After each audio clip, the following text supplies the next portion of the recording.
Okay. Sword of the Stars The Pit. A roguelike by Kerberos in the Sword of the Stars universe. Does that make sense? Not really, no. This is like a Rogue, a series I haven't done an episode in a little while. And I decided that I really wanted to make another one, but since roguelikes aren't the most fun thing to watch, depending on the graphic style and things like that, I have to be a bit selective with the ones that I cover, I feel like, which is why I haven't made an entry into this series in a while.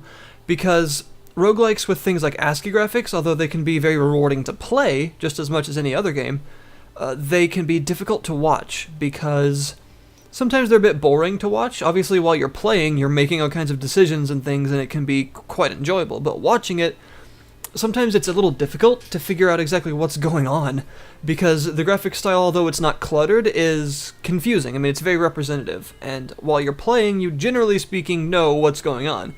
But just watching, especially as someone who maybe hasn't played a game using an ASCII interface before, it's likely that you're going to be quite confused. So that's why I tend to do this series a bit slowly, trying to find ones that are appropriate to watch. And in this case, we're doing Sword of the Stars, The Pit. So, Sword of the Stars, for those of you that don't know, is a fairly old 4X space strategy game, by Kerberos, and it was awesome back in the day, just, taking over planets, building ships. It had a very interesting world, very developed and fleshed out lore with all kinds of weird races and things, and a really good sense of humor. It kind of took after Sid Meier's Alpha Centauri, in that fact. It's not nearly as good as that game, in my opinion, but what is? And, the games were awesome. And then came along Sword of the Stars 2, Lords of Winter, which was not good, unfortunately, because it had some serious bug issues. It was very incomplete, and really, I feel like if early access existed back then, that's where it would have went instead. So yeah, that's the case. Now, they decided for, I don't know, maybe some sort of drug-addled dream, to make a roguelike, a true roguelike, turn-based, etc., out of the universe, and that's what they did. So, you have a lot of difficulties as well as game speed options to make yourself either a coffee break roguelike or a pretty serious multiple-hour run out of this game. Wow, excuse me. And, muffins. They will generally run each individual play a couple of hours, as long as you don't die too quickly. But the actual dungeon itself is quite long, 40 floors if you have the Gold Edition, 30 if you don't. The editions of the game has 3 DLCs. The Gold Edition comes with 2 of the DLCs, which is a bit confusing for people. The third is actually separate. But the base game is only about $7, and the pack with everything, well, really the pack with gold is about $15, and then the third DLC, in order to get everything, is another, I believe, $5. So you're going to be spending about $20 if you want every piece of content, and they're very well worth it, in my opinion. So take a look at this really quickly. These are the classes that you have access to when it comes to actually owning every piece of DLC. The original 3 are these 3. The Marine, Engineer, and Scout. However, the Mind Games DLC adds the Scion, as well as a new system of psionic powers that any character can really get access to. Then the Gold Edition DLC adds things like these, which are of different races than human and have various racial bonuses and penalties depending on the types of equipment and things like that. Like the Striker, for instance, more than likely isn't going to be able to wear armor meant for a human all that much, as is fairly obvious. However, also, something like, say, a Seeker with these weird tentacle-like appendages, not only does it have to keep moist so it doesn't dry out and die, but also it might not really want to use a sniper rifle, for instance, because it doesn't have human-like hands, and thus it would have a big penalty to actually using one.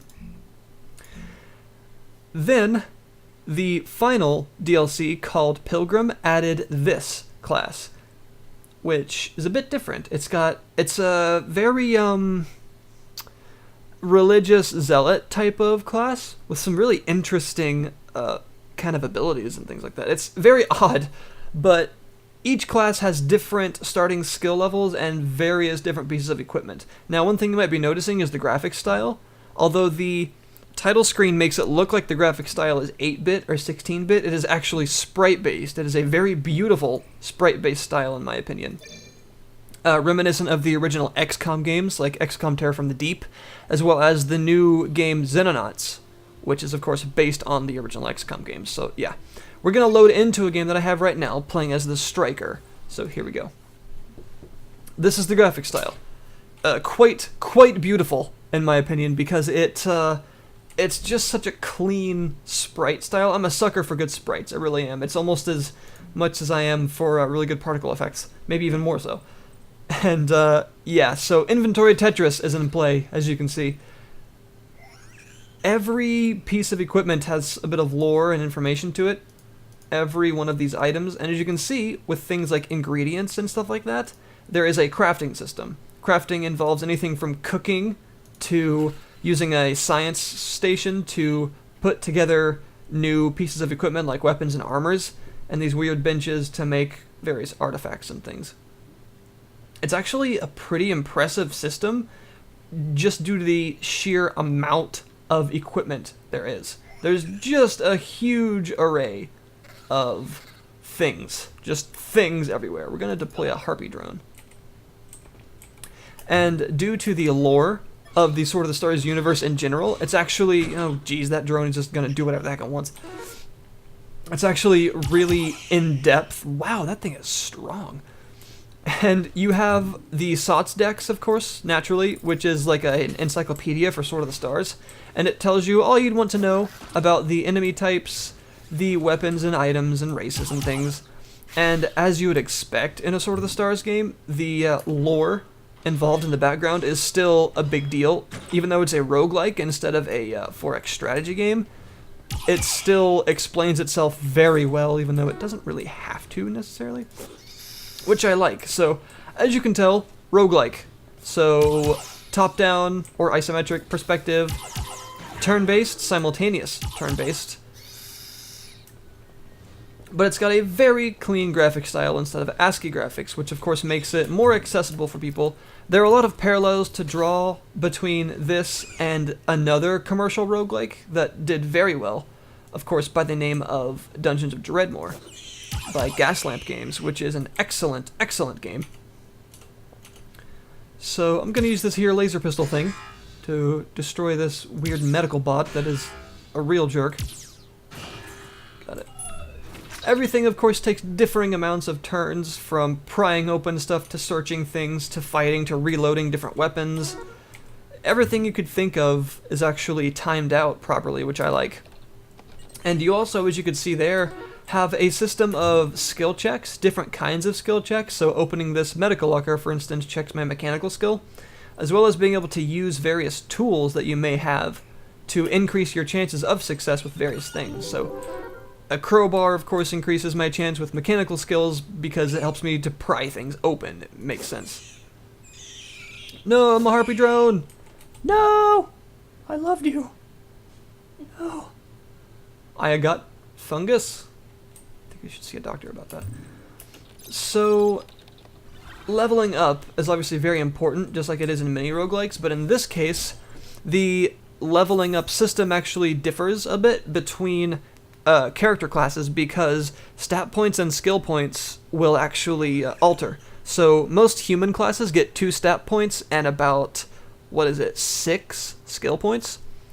And different races and classes will of course get differing amounts. Now this class, I think, is actually a bit more of a difficult one because it starts with a very small health pool of only 75, which is very low. And although it does start with some really good equipment and has a very large stomach, because of course food is important, you have to survive, it only gets 1 stat point and 3 skill points per level up, which is not a lot. So we're going to put some points into various things. I'd like to up my foraging skill a bit, and my mechanical skill so I can pry things open a bit easier, and my spear skill? Yeah, there it is. Because I'm, as you can tell, using a spear. What are some other tropes that are used in roguelike games, and how do they relate to this one? So random generation, obviously. The levels are put together randomly, so that's expected. Skill checks, let's see, very difficult, very punishing difficulty, but also generally speaking quite fair. because of course with things like depth reliant monsters and things like that, that's a staple of the series. But random chance, as with any roguelike, does play a role. But due to the huge variety of skills and items, random chance doesn't play as much of a role as it does in some more classic roguelikes, as in you cannot find particularly good equipment and still be set quite nicely. I'm going to repair this, hopefully, because equipment does take damage over time. So I want to be a bit careful. Does anything need repaired, particularly? While I have access to this, I'd like to go ahead and repair... well, actually, no, we'll wait. Repairing stuff reduces its maximum damage threshold, so kind of like in the original Dark Souls, actually. So we're going to wait a little bit to repair that. Let's see, so we've got random generation of levels. Another staple would be randomized items that are unidentified. Now this does have that. Normal objects themselves are identified. So if I was to pick up the spear, it's just a spear. It's, you know, there's no sort of random generation to that, such as cursed items like you would find in something like Dungeon Crawl Stone Soup.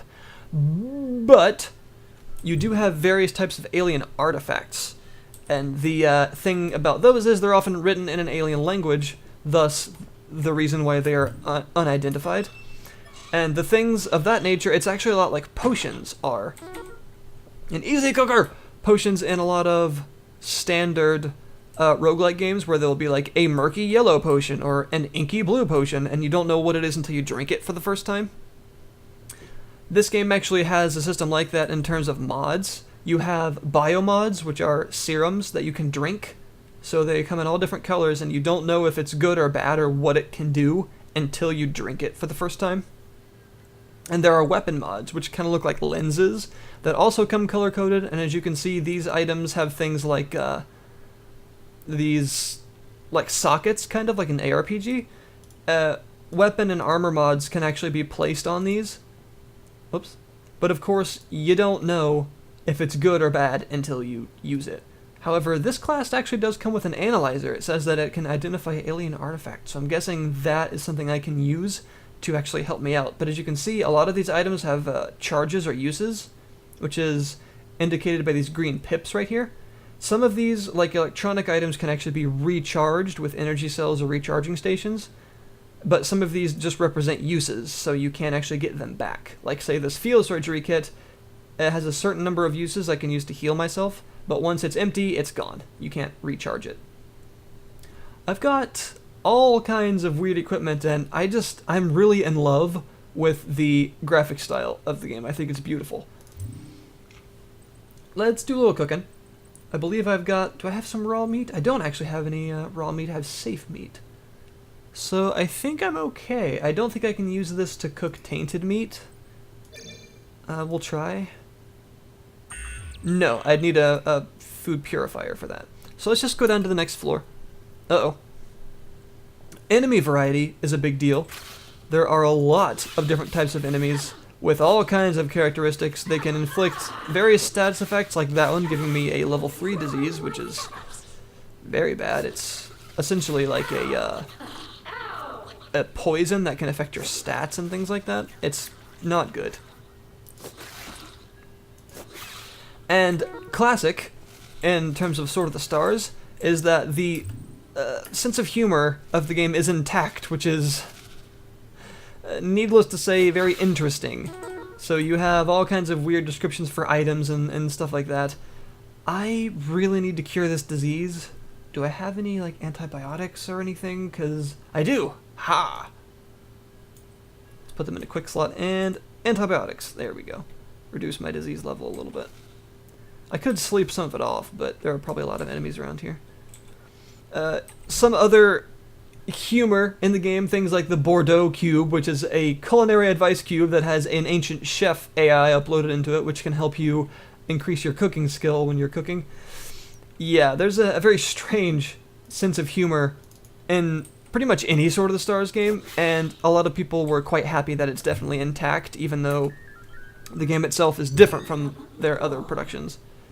So this shows me all the various items that hold charges that I could recharge. But considering they're all pretty much full right now, and this hub only has one charge remaining until it deactivates, I'm going to save that until I'm ready to move on. Let's see if we can get some armor, that'd be nice. What is that? Ooh, a biomod. Okay, so here's an example of one of those random things I was talking about.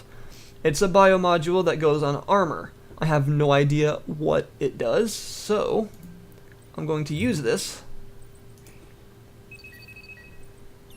It is a mental stabilizer, so it increases my psi power. Interesting. So I'm going to actually put that on my armor. Boop! There we go. And I wouldn't have known what the heck that was until I used it if I didn't have this identifier majigger. But I think I got pretty lucky there, actually. That's nice. Also, there are color-coded door traps as well that can actually be positive. The word trap doesn't usually negate, or denote, rather, a positive thing, but they can actually be good, but I'm not really willing to find out right now, especially because I don't have much health. This particular type of character does not have a lot of health.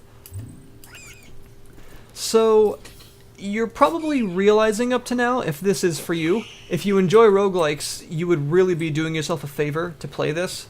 It's very solid. It mechanically is very sound, you know, with a pretty good variety in crafting systems, as well as a lot of races and a very fleshed out skill system, including things like psionic powers. Like this. Oh, I actually have some powers? Holy crap, I didn't even know that. I have life sense and fear. Ooh. I can sense living things and induce fear into other things. Sweet. I might as well equip some of this stuff. I'm pretty close to some of the other... Ooh, a heal would be nice. I also have Psi Shield. Nice. Alright, very cool. And that biomod that I have on my armor will help me with that stuff. So, yeah, I've got to say I'd recommend this. Yes. It's available on Steam, like I said. Also on GOG. If you want a DRM-free version, it's available on GOG. And if you want every piece of content, you're going to want to buy the Gold Edition and then the Pilgrim DLC. Because that's what is required for you to actually get everything. And doing so will run you about $20. And given the already like 10-ish hours of gameplay I've gotten out of this pretty shortly, yeah, it's well worth it, because you could probably get... I mean, I've seen people on Steam with a few hundred hours of gameplay into this, which doesn't surprise me. It's really quite the thing. And if you like roguelikes, you would be very smart to try it out. Like I said, it's not even that expensive, and the sheer amount of content in the games, it's very much worthwhile. You can... If you're going to get one of the DLCs, I would recommend Gold Edition, because it comes with the most new races, and it adds like 10 floors to the pit. It comes with like dozens and dozens of new items and recipes and things. And being a 2D sprite-based game, the game is not that large in terms of file size. I mean, even with every piece of content like I have right now, we're talking about 2.5, 3 gigabytes max. It's not a big deal.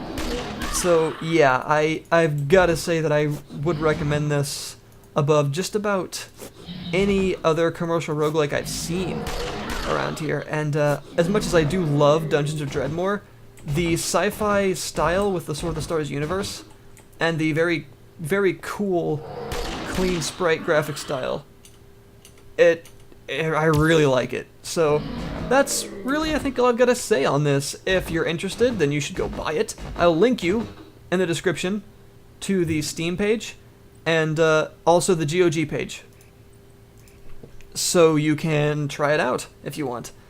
And I guess I'll see you guys next time. So if you've got recommendations or requests for other roguelikes to, you know, that you think would be a good idea for this series, let me know. And if you want to see more of this game, or if you're interested in specific things, also let me know, please. I will... Well, I read all my comments, even the negative ones. So, thanks for watching, everyone. And I'll see you guys next time.